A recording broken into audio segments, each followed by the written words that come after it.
Crack on the track. What's up, everyone? Welcome back to the Free Game with Crack podcast. So how today's guest came about was I'm on Instagram and I see a story where it's like, yo, if you're an upcoming photographer and you're looking how I make this much, booking shoots, swipe up to learn more. And when I seen it, I recognized his face, and I had seen him in the past in other ads, like on YouTube, and I believe on Facebook as well, probably on Instagram too. And so I clicked on his page, started looking more into him, started following him. From there, we ended up having a conversation about music, and he used to do beats. But today's guest is Kyle Benjamin Turner. He's a photographer based out of Montreal, Canada. He's a young business owner, entrepreneur. All of my camera guys, videographers, photographers, definitely some gems dropped in this episode. I appreciate you all tuning in. Without further ado, welcome to the Free Game with Crack podcast.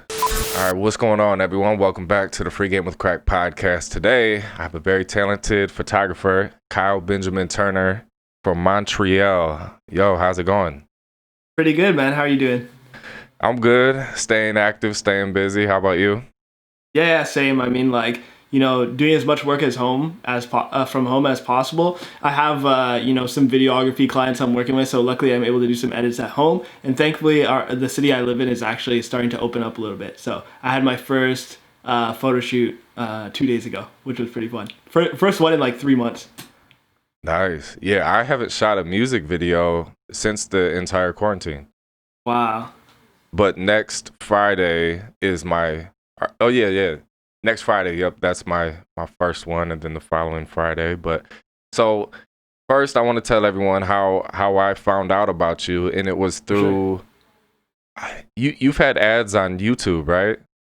Yeah, YouTube, Instagram, Facebook. Okay. Yep. So I believe I've seen some of your ads on YouTube videos about the course that you have for photography. And then I seen ads on Instagram.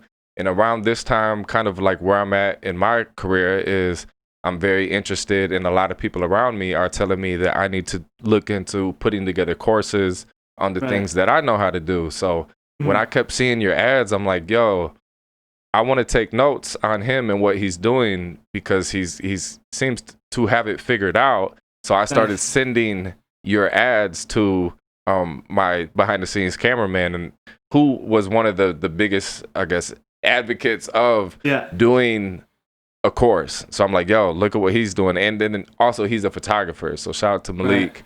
I started sending him your stuff. I started following you. And then from there, here we are doing the podcast. Nice. Cool. Well, thanks for having me, man. I appreciate it. Yeah. My pleasure. How long have you been doing photography? Photography, probably, I would say 6 years in general, and like 4 years since like actually starting a business where I've been making money doing photography. It's been about 4 years. What got you interested to even start? Yeah, so actually I told you this a little bit while we were messaging each other. Like, I used to make beats. Like, I started making beats in 2009. So, in the entertainment industry, I guess we could say, the music industry, etc., having media, having photography, videography, etc., is super important. And I always knew that. So I was always into taking photos with my phone. If I could ever get my hands on a camera, I would take photos with a camera. I remember getting my first film camera probably 5 years ago. My older sister gave it to me. So that was pretty cool. I got to like get hands-on with that. And at the same time, as I was making beats, my brother was a rapper too. So like, as all this was going on, I was taking photos and videos, making music videos since I was like probably 12 years old, just like on phones and tiny little like point and shoot cameras. So that's like generally how I got into the media aspect of it. And when I transitioned into business is because I had a business partner. We were shooting videos for local businesses in our area. And he's the one who owned the camera, but he ended up going to university and we weren't doing that company anymore. So I used some of the money we made and got my own camera. And that's like when I actually got into like shooting my own stuff. What was your first DSLR camera? Yeah, so my first DSLR when I was working with my partner was a Canon 70D. Like, that's the first DSLR I ever used. And then, actually, the one he had before that was probably like a T5i, I think. Or a T4i or something like that. And then so I used that at his house, like when we were probably, I must have been like 12, 13, like the first time I used that camera. And then, so basically what happened was we used that. And then when we started this business where we were doing videos and photos for local businesses, we basically, we got like a Canon 70D. Well, his father helped him get a Canon 70D. And so we started shooting with that. And then, like I said, after that, I ended up switching to the A7 II when I got my first camera. Oh, the A7 II. Okay. Is that what you have now currently? Yeah, it is. Shout out to all the Sony users out there. I use the Sony A7S II. Nice. Yeah. Yo, that was the camera that really revolutionized like the video industry. For sure. That was, I mean, that's what recruited me to the Team Sony. Right, exactly. Yeah. So, okay. Did you go to college? Yes, I did. I went to graphic design school in Montreal. I went to I think it's probably one of the best graphic design programs in Canada. Definitely Quebec. And so basically, I went there. It wasn't really for me though, in my opinion, because like they didn't teach much about the business aspect of things. But yeah, I did go to college for graphic design. So from learning graphic design, does that help you as a photographer today? Oh yes, for sure. Yeah, I think everyone should have multiple skills that they have, you know? And so with being a photographer and then also being familiar with like graphic design, it makes you more valuable. Definitely. I mean, like graphic design, I need like when I was telling you about like me making music, I mean, when I was producing my own beats, if I uploaded them, I needed photos, I needed graphic design, I needed videos, and like I started off by myself. So like I have to make that all by myself, you know, especially like at a young age. I think I started all this stuff around like music specifically probably like 10, 11. So Dang. I had to like pick that up quick, you know, because I'm pretty much in like elementary transitioning into high school. I'm making my own music and I had to find a way to put it out there. Like I'm not going to put like up my instrumentals on SoundCloud or YouTube without any images, you know? So that's kind of like how I got in. That's actually why I took the graphic design program. I wasn't really into photography when I went into college. For me, it was either architecture or graphic design. And I like the aspect of like being able to design a logo, owning my own business, or either working for a design firm because I really like that. And architecture was a bit more hands-on, so I think I leaned more towards graphic design because I really like the idea of Photoshop and using Macs and stuff like that. Like that was kind of like where my head was at when I went to college probably when I was like 16, 17 because I was like super young when I started school over here in Montreal. Dang. Okay. So how old are you today? 23. Yeah, I think it's 23. 23. And then when did you stop going to college? I stopped going to college in it must have been 2016. I'm pretty sure because that's when I started my business. Okay. So yeah, 2016. And then what was like the first steps for you starting your business as a photographer? My first step was obviously, you know, actually going and registering the business. But in terms of like actually running the business. Yeah. So like, I would say, let's say once you had, now prior to starting the business, did you have clients or, you know, people that you had did some work for and got paid? Yes, for sure. So one of the first clients that we worked for, I remember me and my business partner were kind of going around our area looking for like, you know, businesses that we could make videos for. And we walked into one business that it was basically a company. It was like it's called a lunetterie in Montreal, which is basically like a how would I explain it? It's like a glasses company, but what they do is they sell like vintage lenses or like Italian handmade, not lenses, vintage frames and like Italian handmade frames and things like that. And he also does like the prescription lenses as well. So we went to this business because he was getting his frame. He was picking out his frames and he was getting his lenses, his prescribed lenses, like put into the frames. So we went to this place when he went to go pick up his glasses. And me and my business partner were like, hey, we'd love to make a video for your business, and maybe even like if you like the video or whatever work we do, we'd love to like start like a subscription kind of thing for you where we create your social media content. And that was I remember when he said yes, like that client said yes. That was like the first time we were like, oh wow, like dude, we could actually do this. We could actually like make this a legit business that actually, you know, makes money. And then from there on, we kind of went with the registering and all that stuff. Dang, yeah, that's got to be a good feeling. So from there.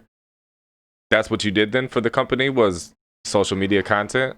100%. Yeah. So we weren't doing photography at the time. Like we had obviously the Canon 70D and like a 50 millimeter 1.8, but we didn't really know, like, photography was like a different language to us in a sense. Like we both liked photography, but we knew better photographers. So what we did was in our college, we found other photographers who were willing to do photography for us at a rate that went with the services we were offering. Because remember, like, this guy hired us and he was just like, look, these people are 17, 18. They probably could do this better than me, you know? Like the guy who runs the company was probably like probably just turning 40, like maybe like his late 30s. So he was probably like, okay, these young guys probably know more than me. Let me hire them. So then we ended up getting another photographer to do the photography. And it was only once we kind of transitioned into not having other people do our service, because we were outsourcing from the beginning stages, and then we're like, you know what, we should start doing the photography. And then that's when I started like actually dabbling into photography.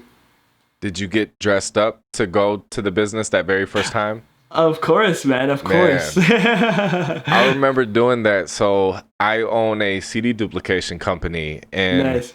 I was going from printing company to printing company to get the actual CD covers printed. Okay. And Can you explain like CD duplication a little bit? Because I'm not really sure what that means. yeah, so let's say you just finished your album, your mixtape, or you want to get some copies of like your single and pass them out to people. So you would look for like a CD duplication company that you could pay, send your music and your artwork to, and then actually get physical copies sent to you. So I've been doing that for about 9-10 years. And when I first started, I used to have, I have a picture somewhere, but I had 2 computers next to each other, and then I had a laptop sitting on like a computer chair. So I would be burning, let's say, if you wanted 100 copies of your CD, I'd be burning probably like 30 something copies on one, 30 something on the other, 30 something on the other. And then I had a printer that I would manually, so I would get inkjet printable blank CDRs. Nice. Yeah. And then I had this $50 printer that I could put the CD in there, hit print, and it would put your name or the name of the album, contact, whatever, onto the CD. But I would sit there and it would take me about 3-4 hours. And let's say on $100, I profited $50. I would look at it like, yeah, I am sitting there for 4 hours doing it. However, if you do the math, this is like what? $10, $12.50 an hour, something like that. This is better than a job. And at the time, minimum wage was like $7-8. So I was like, no, this is my thing that I'm gonna do. And I did that for almost a year. And then I seen that they sold these machines that were automated. So you would put 100 CDs in it and click go. And when you come back, they'd be done. And it was like $3,000. And at the time, I was 20, 21-ish. And I was horrified. But I seen this machine and I'm like, that's what I need. That's what I want. It's getting to where if someone wanted 1,000 CDs from me, I'm going to be sitting there for a fucking week doing these things, man. But I needed to free up my time. And I was thinking, well, wait a second. If I have this machine doing them for me, then I can be in the studio and do studio time, or I can pay for or get paid to do music videos or sell beats or do other things that are more useful with my time than just sitting here and doing this over and over and over. So yeah, I saved up. I had exactly around whatever the machine cost, like $3,000. Horrified, ordered the machine, scared out of my mind. Fast forward about a year later and I ordered the second one. Fast forward about 6 months later, I ordered the third one. Now I have 4 machines in my basement. And so Yo, that's crazy. Yeah, it's awesome. That's amazing. Thank you. But back to the dress up thing. The place that I go to now that prints my actual CD covers. The reason why I don't do that myself is because I looked into the machines and they're like $250,000. So I'm far from doing that. I'll just outsource the actual covers and go to a place. But yeah, I remember being about 23, maybe 22, 23, getting dressed up, putting some khakis on, some dress shoes, and walking into the business and asking if I could speak to the owner. And they're like, how may we help you? And I said, well, I own a local business and I'm looking to get a quote on printing CD covers, and I have a certain number that I need to hit. And yeah, I got a meeting with the owner that day, and I was like, Nice. this is what I need printed. They're CD covers. Mhm. As of right now, I may only get 100 to 500 a week, but trust me, within a few months, I'll be ordering 1,000 a week. And then from there, I Right. may be ordering 5 to 10,000 a week.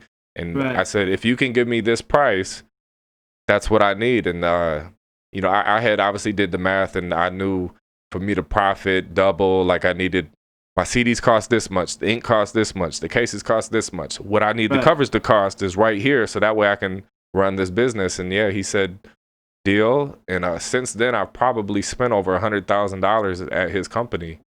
Wow. You know? That's amazing. Yeah. Well, thank you, man. So from there, you get your first client. You're doing the social media stuff for them. Right. Where you obviously know more about social media than the older business owner, but like, were you into looking up YouTube videos or tutorials on like For running sure. ads on social media and stuff? Oh, for sure. So we weren't running ads, but we knew. I mean, Instagram. When I started that, when I was specifically working for that company, like Instagram was just pretty much becoming popular. Do you remember the stage of Instagram where people were using it for photos, but there was no video, and it was kind of like just getting started? Do you remember that like stage? Yeah.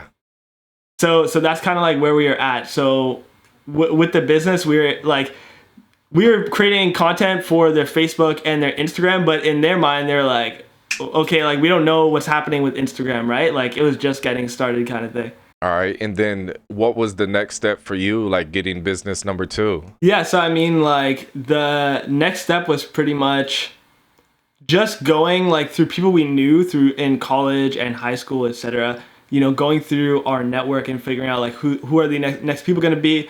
There's a festival that was starting up in the city that we live in. So I live in Montreal, Canada, and basically there's a festival called Osheaga, and Osheaga is like the Coachella of Montreal, Gotcha. pretty much. So what they were doing was they were doing what's called an Osheaga block party. So picture this to compare it. Let's say a Coachella block party where instead of doing it, I'm not sure exactly where they do it. It's in Los Angeles, I'm pretty sure, or California, Yeah. right? But so imagine it's instead of having it where they typically have it in like a big area where they could do all the stages, they had one stage and it was a block party in like downtown. Like that's pretty much like what it was like. So it was called the Osheaga block party, and what happened was we went to the one the year prior. I actually went at the end of my when I graduated high school. I went to this block party, and it was the coolest thing ever. I think they had Post Malone like when he released White Iverson, and like this is like to give you an idea of like the time, you know. So I went and watched the first Osheaga block party. I was like, yo, this is so cool. It's when I was in high school. I didn't know anything. I wasn't dabbling into videography that much. But the next year comes and we're wintertime, and we're like, yo, why don't we hit up this festival and see if we could create a video for them, because they created like a cool video last year. And then me and my partner are like, yeah, that's like so cool. So we went and we emailed the guy, the guy who was in charge of PR. We hit up somebody else and they directed us to PR. And this guy's like, yeah, come in, let's talk. So we go in, dude, and like again, same thing, you know, dressing up nice. And we're like, hey, we're like, hey, this is what we want to do. And he's like, cool. So what happened was we actually filmed it for free that year. But and that was like, I mean, that was pretty much when we were starting. Like we bought our equipment. We started buying new equipment when we did. So to give you an example, I mean, the next summer we did our first year of college, and then the next summer when we got the camera and we started working for this other business, that's when we did this free thing. And then the year after that, we actually got paid to shoot for them, which was like pretty big budget from the company, because I mean, like they're good with like media relations, et cetera, because like obviously they're a festival, so, and they're also funded by the government, so they gave us like a pretty big budget, and that was our first time. I think it was like $1,500, and like being like what, I must have been like 18 around, getting $1,500 for a company we just started randomly. No one in my family or none of my friends were entrepreneurs, so knowing that I could make $1,500 and all we did was like go and edit and record a video that took like maybe a day or two,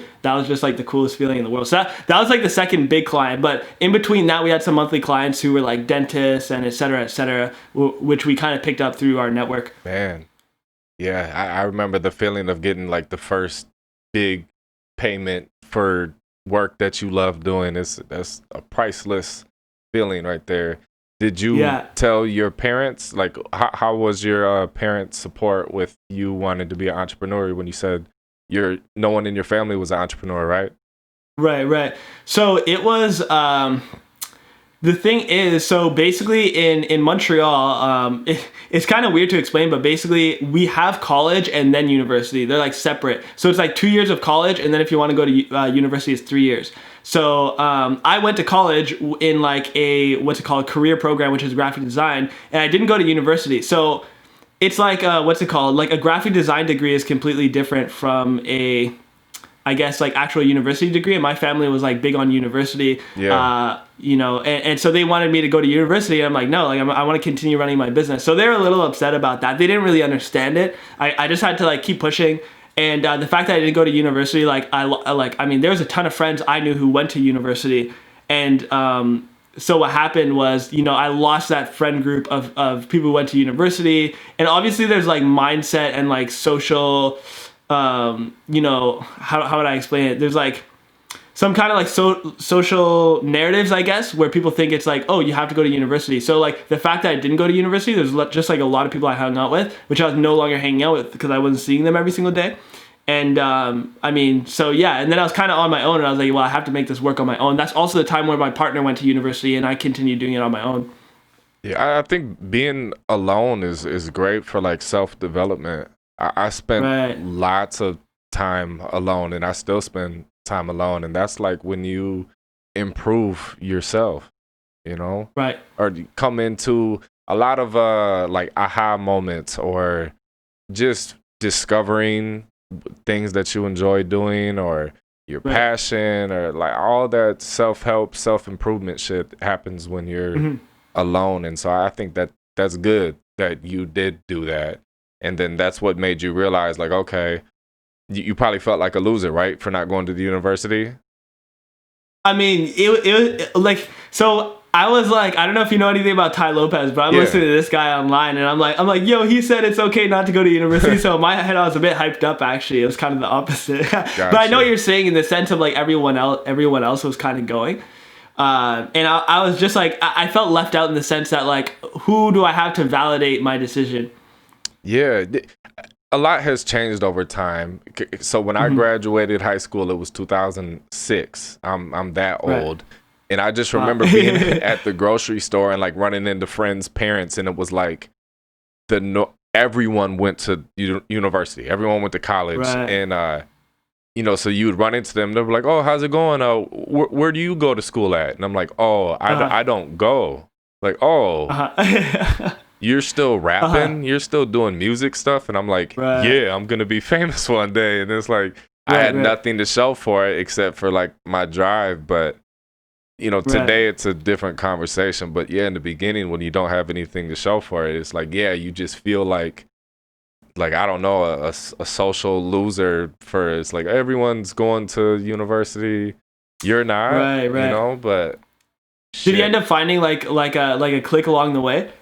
no, I was Wow. kind of like a lone wolf. I still am. So now I've kind of like my circle of people that I talk to are kind of like, it'd be like from here if me and you stayed in contact and talked like once a week. It's been people that I've met Right, through okay.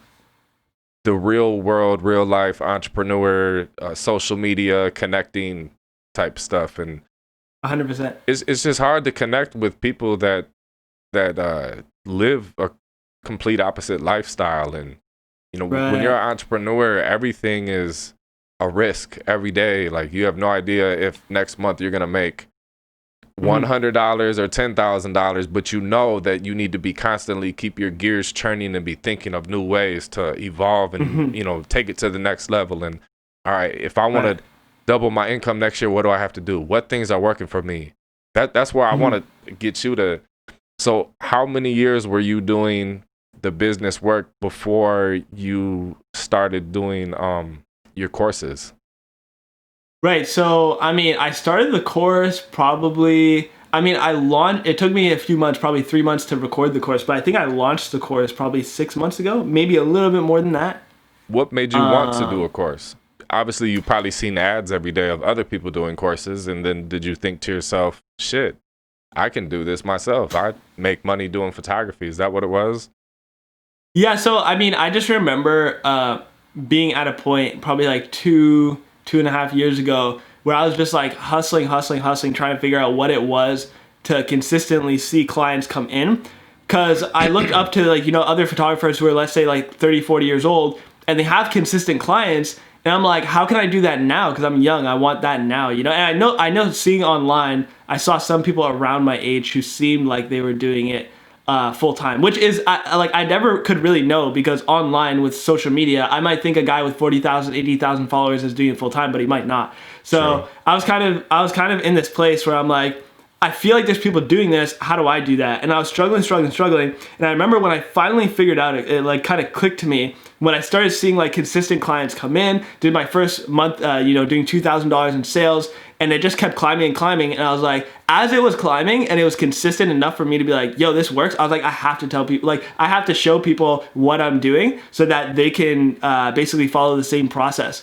So my goal was, okay, let me, with the ads and stuff, I was like, let me reach people in other cities than me, because a lot of the stuff that I do has to do with local advertising, Yeah. So I was like, let me show people in other cities. So I've had clients who got the course like in UK and Australia, US, etc.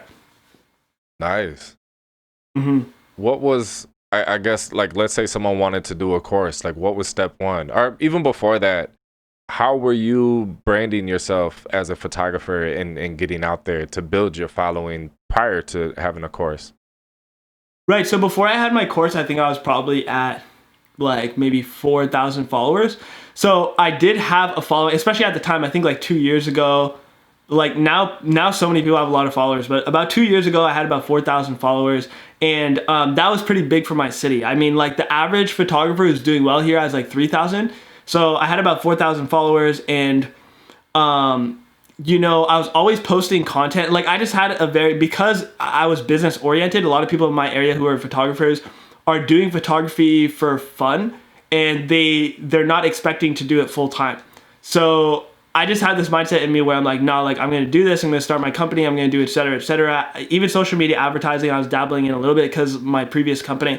And I was like, okay, I know I could do this. So let me just push it as hard as I can. And that kind of like, that is like when it all started going well, that's what kind of pushed me to do the course. So I kind of built myself up that way. I was always posting online, showing people like the behind the scenes of the lifestyle of a photographer. So I kind of built up my audience that way. And how long has it been since you've been, or when was the last time you had a job? I mean, so yeah, like 2 years ago, I was like really, really struggling with like trying to like just making side income with photography. My family had pressure on me where they're like, hey, like you have to do something, either a job or you go back to school or whatever. So I was working a job, which was like, dude, like I'm just so happy I was able to make it work, man, because like I wouldn't be able to last there any longer than I did. For sure, dude. So it was 2 years ago to answer the question. One of my last jobs one of them was Netflix about 11 years ago, and it was sitting there, what was it, opening DVD, like they had sleeves back then, and it was like opening a sleeve, checking that the right movie was in there, putting it back in, setting it aside, like sit there and do, and you're supposed to do like 2,000 per hour or something. Wow. And I'm just looking around. 2,000 per hour? Some crazy high number. But I just remember looking around and seeing like, it looked like people were machines or they're flying through it. And I'm like the slowest person there. And they're like, my real name is Nick. They're like, Nick, you need to increase your speed and do more. You need an extra few hundred per hour. And I'm like, yo, this job fucking sucks. I hate this shit. And then I remember I had a factory job. It was a third shift, like, I don't know, some sort of dumb car labor factory job. And when I got hired there, it was parental pressure as well. All my mom cared about was like, I just remember her coming into my home studio back then every day, like, hey, Target is hiring. I'm like, I don't care. Hey, Walmart's hiring. Hey, this factory's hiring, and so-and-so said he got a job and he really likes it. I'm like, Mom, that's like $8 an hour. Like, right. She didn't see it. I feel like with parents, once you start actually making money, it's like seeing is believing. But they just want the best for you. And then they'll say, oh, you know what? I always knew you'd do so well. Which is, I mean, that's okay for me. I've kind of come to terms with that. For sure. Yeah, like I'm huge on, law of attraction and like spirituality. I could even say, in the sense that like I really have to see and visualize like where I'm gonna be more than anyone else, because like consciousness will take us there. Whether it's religion, the Bible, etc. Like this has been knowledge that has been passed throughout the ages. Like the vision will take you wherever you have to go. And whether you think it's God or whether you think it's a universe or etc. I mean, like, I strongly believe that. You just dropped a gem. Free game. If I had a sound effect right there to go free game. Man. Nice. Yeah, no, I'm deep like that. I'll tell my girlfriend sometimes that I've asked so many people this and no one ever says yeah. And it could either be because I'm like emotional, or I feel I'm so passionate and driven and I want it so bad that sometimes if I stop and think about how much stuff I've been through, and I can see myself getting an award and walking up on stage and like breaking down. Like, I worked so hard to get here. And I've asked other people and they're like, no, never. I never get like that. And I'm like, dude, I'll be on my way to the gym. Pre-workout kicks in and I can start crying if the right song comes on, just thinking about like, I have so much stuff going on and this is happening, is happening. Like, yo, this is crazy that it's happening right now. Like, no one believed in me. It's a fight for our life, man. It's a fight for our life. Anyone who doesn't see it that way isn't putting in the work to make their vision come true. Because any vision, like, I mean, if someone's born into wealth, it's a lot easier for them to naturally acquire wealth because they're already in the mindset where they accept that it's the case. Whereas if someone's born into middle class, lower middle class, or even poverty, for them to actually see success, they literally have to change their mindset, their consciousness, etc. Because it's not going to come to them. Like, the typical person won't just accept wealth, right? Yeah. They have to go through conscious evolution. When did people take you serious? Obviously, you got doubted in the beginning, right? Right, 100%. I mean, people started taking me seriously when... That's a good question. I mean, I think when I started getting more...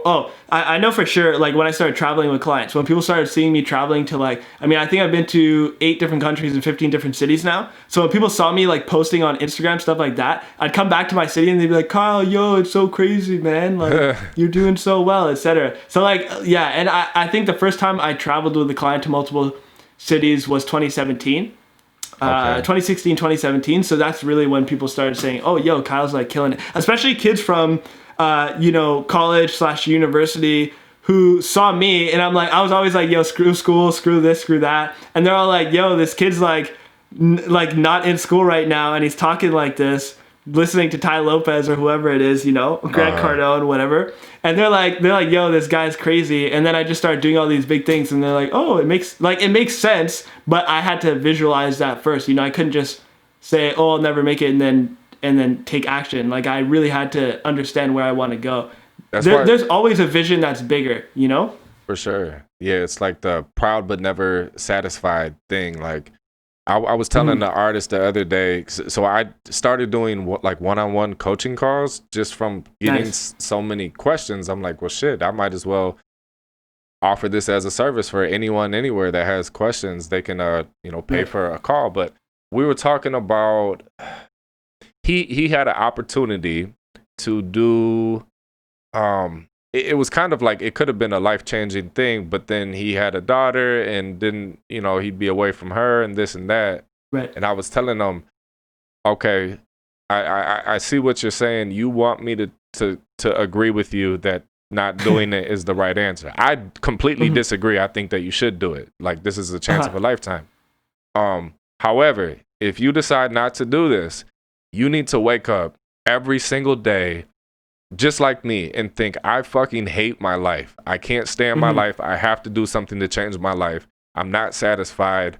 Yes, I love my house. Yes, I love my car and this, that, and the other, but my mindset is like, yes, I'm proud and I appreciate everything, but for me to like continue to want more out of life, I live like I hate my fucking life. That's the only way to describe it. But I love my life. You see what I'm saying? It's like a mindset of I hate my life and I can't take it anymore, and I have to do something today to change my life completely. Right. It's well, that. to take massive action, I believe there has to be a strong whether it's looking at life and being like, oh, this isn't what I want, or looking at life and saying, I know exactly what I want. Either way, there's a gap between the present moment. I think having an understanding of either where we want to go or where we want to get away from will push forward that massive action that is needed to get where someone wants to go. You know, we hear all these success stories that seem like they're overnight, and I think we could both agree that most of the time they never happen overnight. It's very, very rare. You know, it's like hours and hours of work, and then one thing pops off at the right place at the right time. I think they say the average overnight success story is like 10 years of hard work. Wow. That people, don't see. Right. What was your biggest obstacle that you faced? My biggest obstacle that I faced was definitely internal conflict. Like having to change like the words, like this goes deep, but like to change the words in my head. Like I had to do a lot of meditation to change the way I spoke in my head to actually be positive. Because in my head it was always like negative beliefs, negative, etc. Not necessarily negative about myself. I was always motivated for myself, but it was negative views towards the outside world. Like, oh, they don't want to succeed. What's wrong with these people? Like, how come they're not working, or etc. etc. It would always be negative outwards. And then once I realized that this is all an internal thing that's happening, I switched it and I was like, okay, well, I have to be positive not only for myself but for everyone else too. And then that really got me on a positive track where I view the world now as a very positive place. So like a huge obstacle that I had to overcome was like the internal monologue of just like letting it run by itself versus like being very intentional about my thoughts, being very intentional about my actions, etc. You did a good job at beating that, because from me not knowing you and just on the outside looking in, you seem very happy and positive, and just I think attitude is very contagious. Like if I was around you, we'd be very productive and happy and have like the most powerful talks where you go your separate way, I go my separate way, and we both feel like, holy shit, I'm a man on a mission right now. And that's the people that, when you like my clique of people, it's only a few people, but it's the people that I can have those conversations with. And when we go our separate ways, I feel good and happy and updated, and just I don't know, it's like that whole, hey, what things do you have going on right now? Like, good, I'm truly happy and motivated from hearing about your recent success. This is some things that I have going on lately. Wow, that's great. Yo, that's working for you. I remember when you told me about that idea. It's like those type of conversations with those type of people. Right. 100%. You know what? By the way, Crack, I'm like very, very supportive of the people I follow online. Like when I was starting out, I like in my area, I would reach out to photographers and they'd either actively ignore me. Even my work when I was starting out, it wasn't like I was trash. Like I know some photographers I look at on Instagram, and their work, like they need a lot of improvement. When I was starting out, like my work was somewhat good since like the initial post on my Instagram. And the fact that they were not like engaging with me really put me in a position where, you know, like I said, like my mindset wasn't always positive. And once I switched it, I'm very, very positive to everyone who engages with me. When they comment on my posts, I interact with them by their first name. I message people, I answer their messages. If somebody follows me and I feel like they are, like if there's someone who engages with me and they're also someone I could tell is like, you know, they have skin in the game, they're really like hustling towards their craft, I'll follow them, I'll encourage them, I'll comment on their posts, I'll DM them when I see something cool. And I've become this way because I believe like I really have to spread positivity out there, because there's not that many people who validate other people who are hustling. You know, a lot of people who are hustling will look at other people who are hustling and it's kind of like crabs in a bucket. And for me, I want to be the one who encourages without expecting anything back, you know? because I feel like I'm in a good place right now. So if I can encourage people and not expect anything back, that's like, I believe that's like just, the cup overflowing, just like giving to people as much as possible. Bro, my comeback line to any haters or internet trolls is, I hope things get better for you. That's amazing. That's based off what you just said, right? When things are going well for you and things are going good, you want the same for everyone else. So if it was the opposite and things were going terrible, your life sucked, you hated it, you're miserable, when you see people doing good, it makes you feel that envy and jealousy. And so that's when you say those negative comments. So my response is always, hey, I hope things get better for you. Right. Yeah, I mean, every time I see comments that have like some sort of negativity, I always just like, I take a step back. I first of all, if I ever see something, a type of comment that's directed towards me or my work or like whatever someone's perception is of me, I always take a day just to like take a step back and not actually fully react. And sometimes I realize number one, I'll not respond to the comment. Or number two, I just realize that it's not about me. A lot of times in the moment, I'll be like, oh my gosh, like this person said this about my work or my ads. Like, dude, I run ads. I've reached, I'm pretty sure, over 1 million people with my ads. So like having that, obviously there's a lot of people who have certain perceptions of like what I'm doing. And what I realize is it literally just has nothing to do with me. Like obviously there's an ad, I'm saying whatever, but a lot of times has to do with people's personal beliefs. Especially with like the course that I sell, which is like about showing photographers how to get more photography clients. Some people may have limiting beliefs about the fact that like a photographer can actually do photography full time without working for a photography business or agency. So, when people comment on my post, it's like, okay, this isn't about me. I have to take a step back and like realize that. You know what I mean? Yeah, for sure. From running ads, promoting your course, which platform have you seen the most success? Honestly, I've seen success on both platforms. It really depends on what exactly I'm going for. YouTube ads are way better for getting people to watch long form video content. If someone's on YouTube and they see an ad, they're way more likely to watch a 40-minute, hour-long video on the website after they click on the ad versus Facebook. Usually it's a bit quicker. That's not to say someone won't watch a 40-minute video, because they do. But in general, if someone's on YouTube and they click on an ad that goes straight to a video landing page, they're most likely going to watch a longer video because they're already in the mood for video. We all know that like YouTube is a hugely different audience. I had somebody tell me yesterday, a good friend of mine, Ted, he said to me, he's like, would you rather 100,000 YouTube subscribers or 100,000 Instagram followers? And I'm like, bro, YouTube subscribers like all the way, because these people are like loyal, They watch videos all the way through, they comment, they engage, etc. So I like YouTube definitely is better for like people staying throughout the whole video, and Instagram and Facebook is good for building up brands, building up brand awareness, etc. It's also really good for optimization, like optimizing, finding my audience with targeting and things like that. Like once it knows someone has watched my video, I could track them across Facebook, Instagram, etc. So does that answer the question? Yeah, definitely. And I feel the same way about YouTube. Like I've said this several times, but I've met lots of people who, let's say they have 100, 200,000 followers on Instagram, but they're like poor in real life.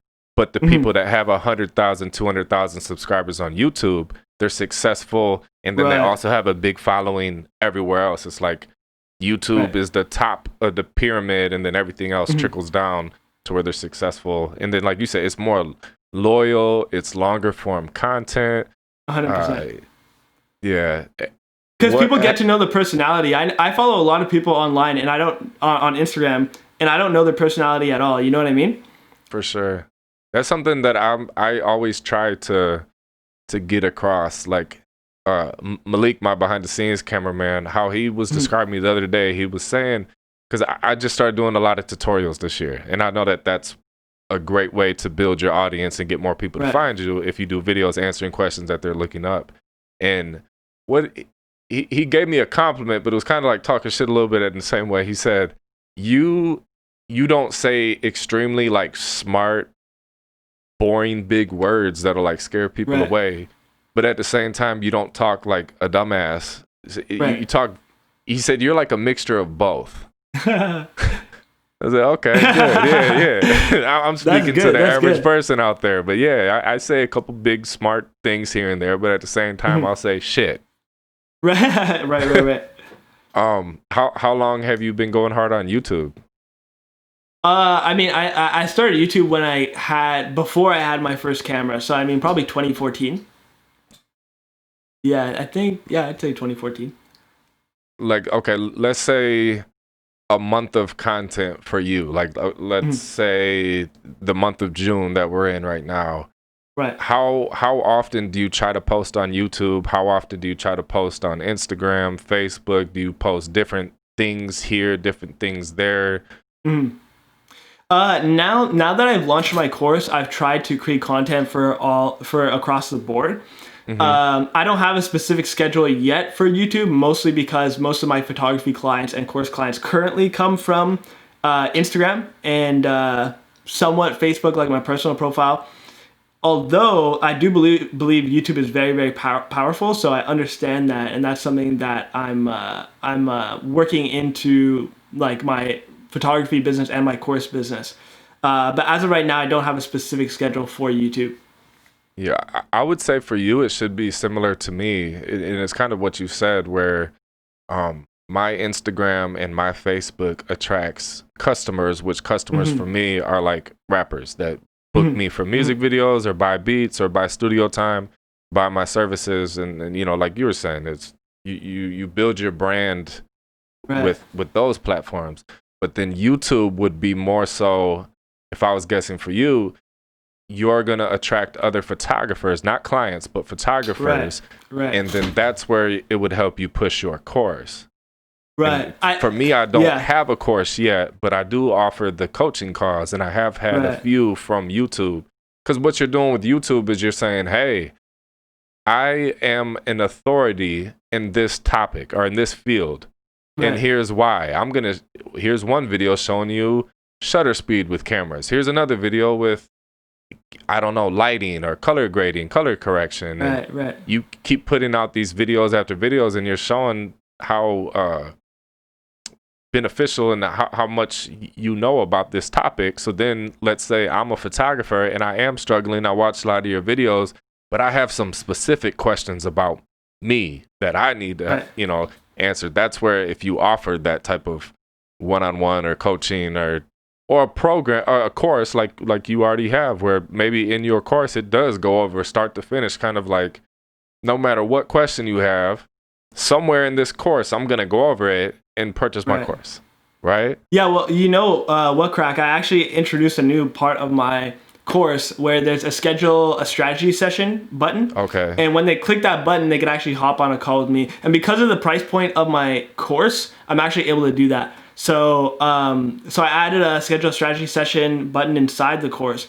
And now what I'm able to do is I'm able to actually answer personal questions with the people who get inside. Usually it probably takes 15 minutes.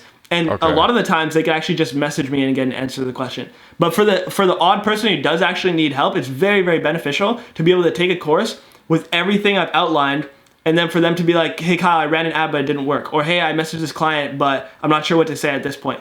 Like, I go over everything I do, but there's obviously going to be some people who have a personal situation that may be different.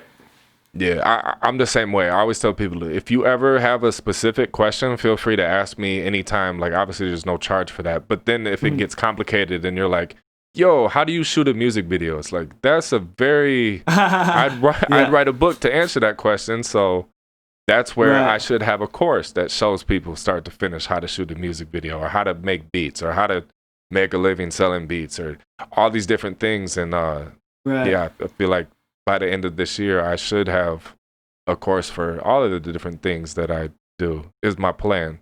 That's good, man. I mean, like, if you have knowledge that a large amount of people don't know, I would say do a course, or even, one-on-one consulting is fine. I know a guy who's making well over, 6 figures a month. I'm pretty sure he just released a post on how he made over $100,000 a month. And he does ads sometimes, but he mostly does organic one-on-one consulting. And this is teaching people how to do ads. So, I mean, starting with like coaching and one-on-one for a lot of times is how people even build the content for their course. So Yeah. whichever way you do it, I tell photographers this as well. I know a guy who has 17,000 followers, and he came to me. He's like, "Yo, Kyle, I want to make a course, but I feel like there's nothing that I know that I could teach people." And I'm like, number one, you have 17,000 followers. Number two, you've had tons of photography clients. Number three, your photography is really good. Those are three things that the average person does not know how to do. And I think as I grow as a photographer, one of the things that what I notice now is that whenever I had a bump in the road and I overcame it, I just thought like, oh, other people know this. Like, you know, I just thought that like, oh, other people know this, et cetera, et cetera. I never thought back to myself like, oh, other people want to learn this too. And that's like a lot of my content, whether it's inside my course or on my YouTube channel. Like on my YouTube channel, I have a video about how I started working with modeling agencies. I saw videos on YouTube about it, but no one said how they contacted the agency. What email did they say to them? How did they go and meet them in person? What did they say? Did they dress up when they went to go shoot the agency? What's it like when they're shooting with the model? So like these are things that I either put inside my course or put on my YouTube channel because I'm like, this is the thing I wanted to know when I was starting out. And I'm pretty sure a lot of photographers are in that situation. So that's kind of, I create content based off of what I struggled with. Yeah, I think buying courses and paying for like those one-on-one type of things is like a cheat code for success. 1,000%. I had a friend over the other night. He went to college for 4 to 6 years or so, a long time, got a degree and everything. And he was talking about how what he learned there didn't help him in any way, shape, or form in the real world. But he needed that whatever master's degree or bachelor's degree to get his actual job that he has now. Right. I was telling him, yo, if we were 18 right now and I wanted to be whatever it was I wanted to be, there's a course out there. I would say fuck 100%. college and I'd spend $500 to $3,000 on an expert's course because what it is they've spent the years, all the hours, thousands of dollars running ads, experimenting, and they finally figured out how to do it and it worked. So what they're doing is saying, hey, I'm going to package this thing up, put a price tag on it, and now I'm going to offer it to people like, hey, I did it. I'll show you exactly how I did it and just pay me this much. Right. Yeah. You know? And you know what, Crack? There's a lot of people who are skeptical, but I've never been skeptical about buying courses or learning online. And the reason why is because 99% of the time, if I'm spending money online, like my money's safe. If I'm buying stuff online, I use my credit card, first of all. So like 99% of the time, I'm going to be completely safe purchasing from someone online. And then all I have to do is like a little due diligence to make sure that the person who I'm buying from is legit. Either they've gotten results themselves or they've gotten results with other people. Yeah. And that's kind of, and you know, the other thing, going back to the thing where you were talking about, you know, paying to, you know, get that knowledge from someone else. I strongly believe that, you know, in my personal circle, like I don't know that many people who are selling a ton of courses. I know people on YouTube and people online. So if I see someone who's selling a course or one-on-one consulting on something very specific that I don't have somebody in my circle who could show me how to do, I'm going to most likely pay that person because I want that person to join my social circle. Like that's kind of the way that I view it. It's like, okay, well, if I don't have them in my social circle and they wouldn't be, like if I'm not at that level, they have no reason to have me in their social circle unless I could provide value in some other way. So then the only way to get them into my social circle is to pay them, you know? Right. And like, that's the way I look at it. And now I have friends who are also selling courses, making some money. I have a friend, I think he did like a 50K month. This was like this month that just passed, doing one-on-one consulting, and he has a course. And now I have people like that in my circle, but like, you know, let's say 6 months ago before I launched my course, I did it. So, I mean, I know one guy who's making probably 10, 15K a month, but I've known this guy like for a while. So it's like to get these people in my circle, I had to go out and actually like purchase the courses, purchase the, you know, getting access to the private Facebook groups of people like this, et cetera, et cetera. You know what I mean? Yeah, I think those private Facebook groups are freaking priceless. Yes. Yeah. I was telling someone the other night, and you know, they're looking at me like I'm the expert, and I was telling them how this is 6 months ago, 5-6 months ago, and I was really looking into paying for a one-on-one consultation with one of the YouTube experts. Like I wanted some YouTube advice. And so I don't know how much YouTube videos you watch, but Sean Cannell, Roberto Blake, Daryl Eves Reeves. Have you seen any of them before? Okay. No. If you ever search like how to get more views on YouTube, how to get more subscribers, like that's all the content these guys put out. Tim Schmoyer is another guy, or Tim. Okay. But yeah, so anyways, I'm reaching out to these guys, and man, their prices are coming back at $500 to $1,000, and then Sean Cannell was like $2,500 an hour to get a call with him. And I'm telling them, and they're like, yeah, right, that's crazy. And I said, however, think about it. You guys look at me like I have it all figured out. What if it's the one thing that I gain from that $2,000 phone call that unlocks it and flips the switch for me, and all of a sudden I have all this massive growth, and it changes my life. Is changing my life worth $2,000? Fuck yeah. That's where like pricing on stuff like this, it's every time I've paid for something like this online, I've made my money back. How about you? Yeah, same. So that's the way I look at it. And I know people who are skeptical of things like this, and they don't make any money online or doing any of the things that they want to do. So I kind of stick to what has worked for me. Yeah. I've never purchased a course, but I have like paid for calls or people's time or advice or things like that. But what's your favorite? Oh, you already said YouTube. Do you have any like productivity hacks? Are you into setting goals and writing things down? Yeah. So have you ever heard of the book The One Thing? I think it's by Gary Keller. No, I haven't. Okay, so what I do is every single day I work on one specific thing, and I try and keep this across the board. So if it's my photography business, it's going to be getting back to clients. Well, it really depends on the thing the day. I mean, typically throughout a day, I'll post one piece of content online. If I'm doing some behind the scenes stuff, I'll post some, on my stories or whatever. But I'm usually focusing on one thing. So either that's my photography business for the day, or I focus on my course business for the day.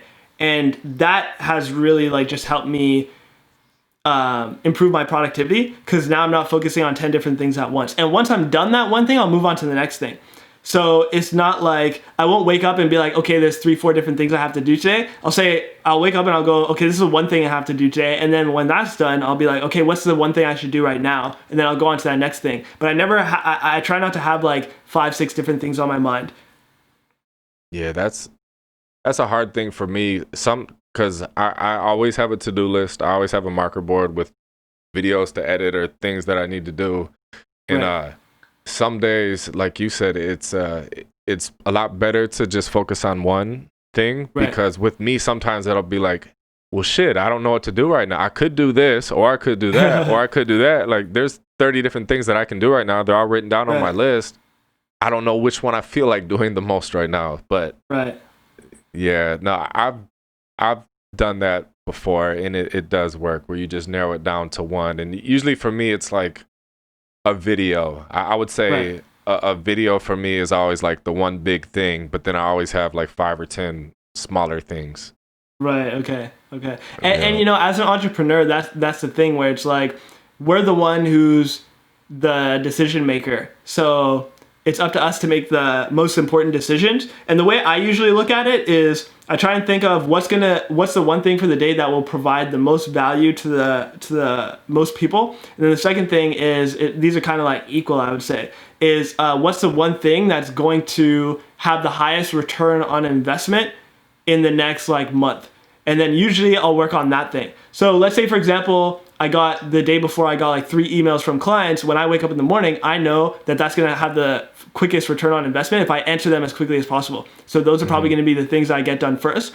Once I'm done that, I'm like, okay, I know that if I add a new video to my course, I could, like increase the price point. Or if I added this new thing, I could do better with my one-on-one consulting. So then that's the next thing I'm going to work on. And then once I'm done that, then I start thinking about the peripheral things, which is like brand awareness. So whether that's posting content on Instagram or posting content on YouTube, I don't look at those as, like, I know a lot of people will be like, oh, I want 10,000 followers so that I can, start selling products. What I think of is, okay, if I have a really good product, I could use ads and make a profit. So I'm not thinking, oh, I need to, build up my Instagram, which is why my Instagram could be a lot bigger than it is right now.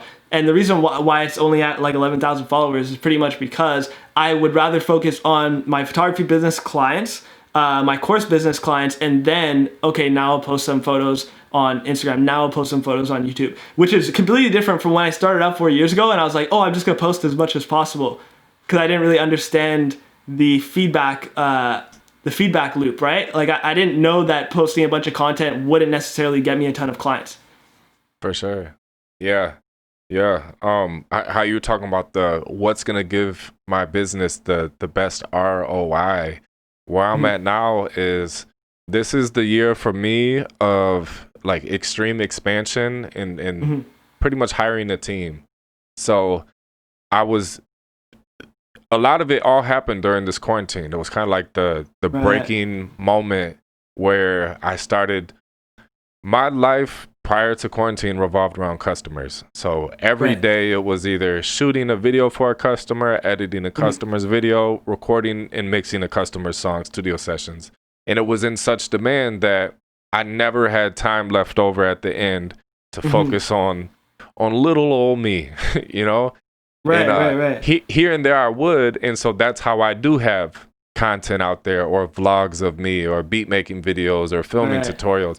But it was only once in a great while because I was always doing customer stuff. So obviously I was making money, but at the same time, I just wasn't putting in work and time for like my own career and like furthering my own career. Like, yes, I was making money, I was working, and it's all self-employed stuff, so it's great.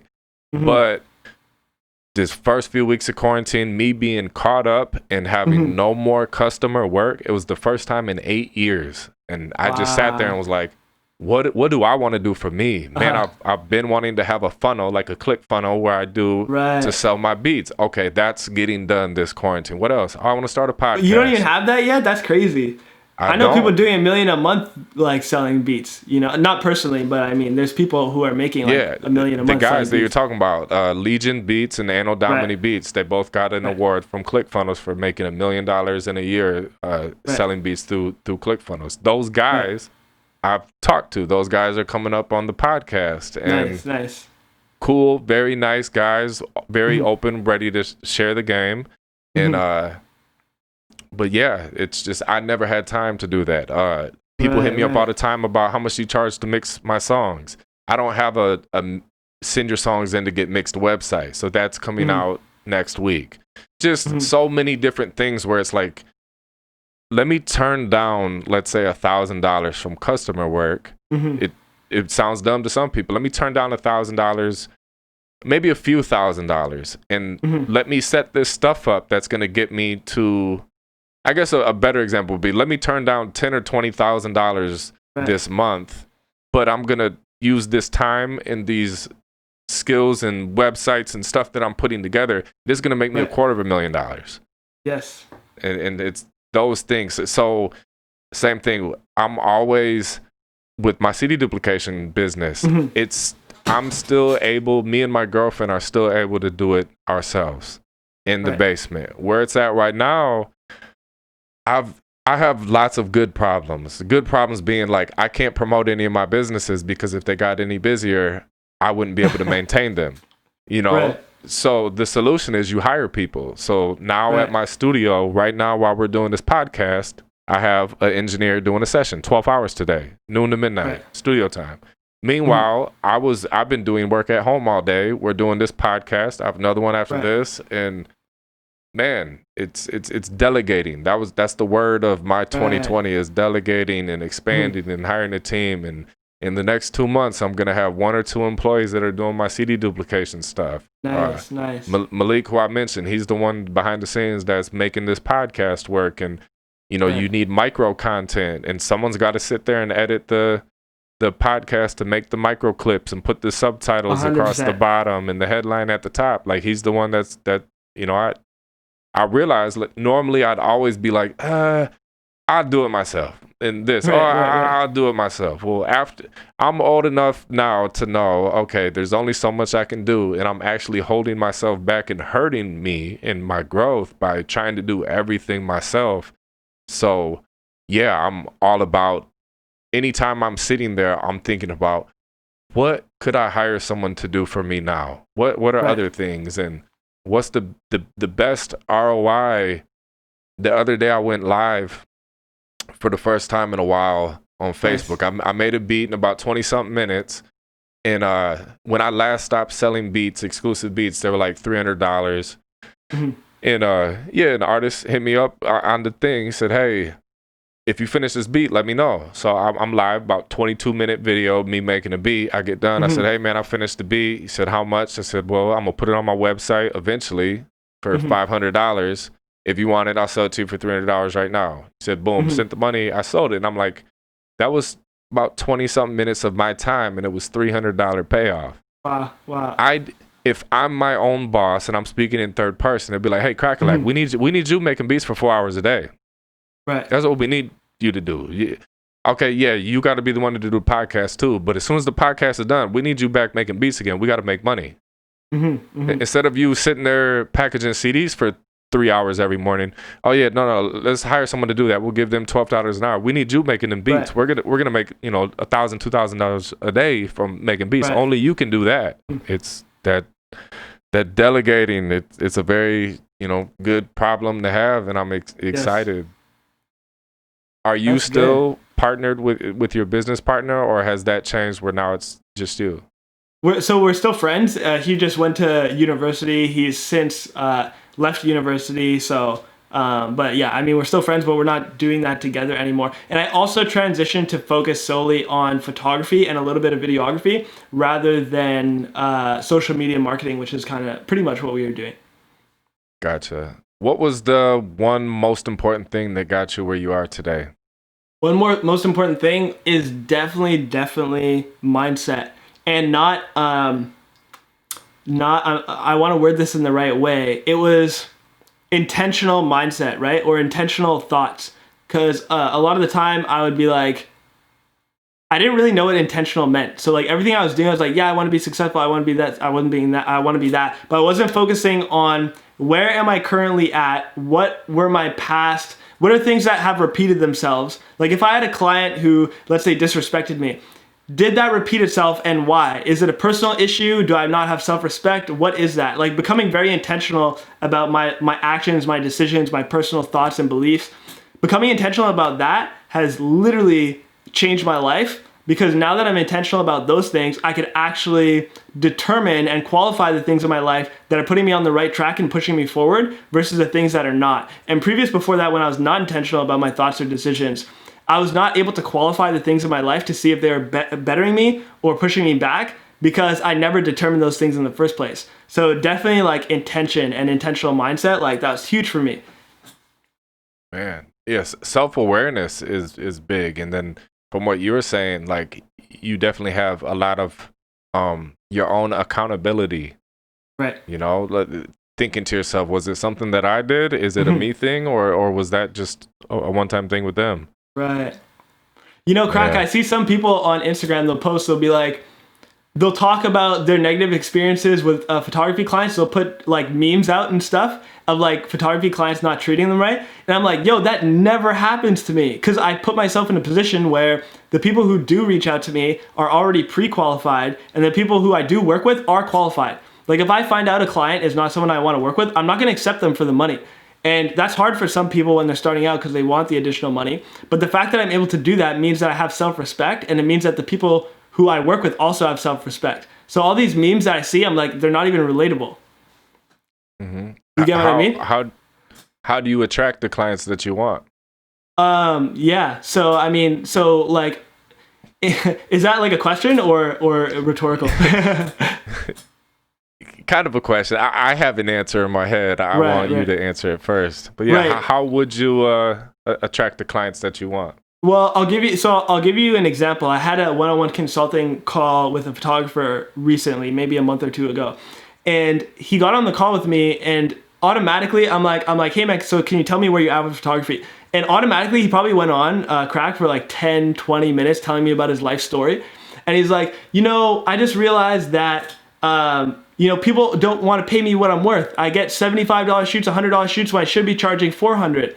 And I'm like, let me ask you a question. I was like, have you ever told somebody that your rate is $400? And he's like, no. And And I'm like, okay, well, start there, and then you could start complaining about why people aren't paying your rate. Because if you're telling people your rate is $75 because like this guy, for example, let's say he's like, I'm going to tell them my rate's $75, so hopefully I'll get the gig and they'll think I'm being nice to them. That's not how it works. So coming into my position, the way that I attract the right kind of client, what I do is I put myself in a position where on my Instagram profile, on my website, people know my rates, what kind of photography I do, my packages, etc. When people reach out to me, I do not give handouts to anyone. I've had somebody I knew since elementary school reach out to me as a girlfriend. He's like, I want to do a couple shoot. And then he's like, what's your rate? So first of all, my rate's on my Facebook, my Instagram, my website. So he knows what my rate is. So when he's asking me, I have to qualify it and make sure he understands that. Because the reason my rates are my rates, especially my minimum rate, he wanted my minimum package. The reason it's that is because I don't feel it's worth my time to do it unless it's under that. So it's not just to get like a bunch of money from people, you know? So when he told me that, I was like, hey, here's my rate, which is $300 for a 1 outfit session. And he was like, okay, cool. Can I get like, what's it called? What's the nickname people have for it? Basically like mates rates, right? So like, a rate for Family a friend. I knew this, discount. Exactly. Because I knew this guy since I was in like grade 3, right? And I'm like, look, man, I can't. Like, I already have other clients that I'm working for. Like, I don't even have the time. And then he was like, okay, then he's like, let's do it for that. And then the next day he's like, you know what, man, I'm not able to do it for that. It's a little too much. He wanted 200 instead of 300. And I'm like, look, if $100 is going to make the difference between whether we work together or not, then I really don't want to work with you. And then the other thing is I've messed up personal relationships because of doing work with people who I knew, who I felt weren't treating me right because my rate was too low or etc. And then there's also a bit of, you know, like disdain towards myself when I work for someone who I know I should be putting myself in a good position, but I'm putting someone else in a good position because I feel like I should be nice, etc. So I just stopped doing that together as a whole, and now I attract better clients. And I want to be very clear, you know, when I say, like, obviously, like, you know, friends and family, that's important, but I don't let that affect my business life. Because if I want my business to go well, I have to have strong boundaries. Not having those strong boundaries just one time could lead to like a domino effect of not having strong boundaries. So I'm very, very clear, like I said, about my intentions. And in doing that, I create strong boundaries, which people are not able to pass or cross. And that in itself creates, like, whether we want to call it universe, God, religion, etc., creates more scenarios where people respect me, they respect my time, and I'm just able to attract the right kind of clients, to answer your question. Yeah. With the friend stuff, I had one of the last times that I did that. It was this year, so shame on me. But it was January 2nd or January 3rd or January 4th. It was one of those days. And, you know, I have a friend who's a rapper, and I want him to be consistent. And what rappers need is they need to put out a video as much as they can, you know, let's say every single month. Well, if music videos start at, let's say $1,000 is what they were then, I know him. He can't afford to pay $1,000 for a music video every single month. He's not going to do it. So I'm like, all right, let me throw him a bone. And I did a few videos for him, and they were $300. And the last video that I shot for him was on one of those January days. And I just realized that as much as I am being nice and doing him a favor, I'm actually like very drastically hurting my life. Is almost like I pretty much had a mental breakdown on the video shoot because it was just, I'm so busy. I'm so booked. I was on limited time. I set aside 3 hours to do his $300 music video. And then at the time I had about 13 other music videos to edit, which is a lot. And I'm shooting his video, and then it's just one of those, you know, dumb, no plot, like, let's just meet up and do some shit. And so I'm shooting it, and I'm just like, yo, this is dumb. I don't do this stuff no more, you guys. Like, I get it, we're all friends, but this isn't a Cracka video. I'm done doing this stuff. I'll never shoot a cheap video for you again. If you want a music video, it's full price, and it's full price for a reason. I have to give my all into the video, and the whole time, all I'm thinking of is I gotta hurry up and get out of here because I'm only doing it for $300. So the longer I'm here, the more money I'm missing out on because I have high paying customers that are waiting. So yeah, we can still be friends. I still support you, but I'll recommend you go to that $300 videographer that shoots videos for that because I can't do that for you no more. And you know, yeah. Right, and you know what, Crack, I'm cutting you off, but I was just going to mention that, like, we think it's helping them, but at the end of the day, I actually don't believe that it's helping them to give them, like, a deal like that. I really don't. Because we're not giving them our best anyway, so they're getting, like, a subpar video, and then they think they're taking a step forward, but they're really taking, you know, one step forward and two steps back kind of thing. Yeah, because then what happens, too, is, okay, let's say you had a high-paying client.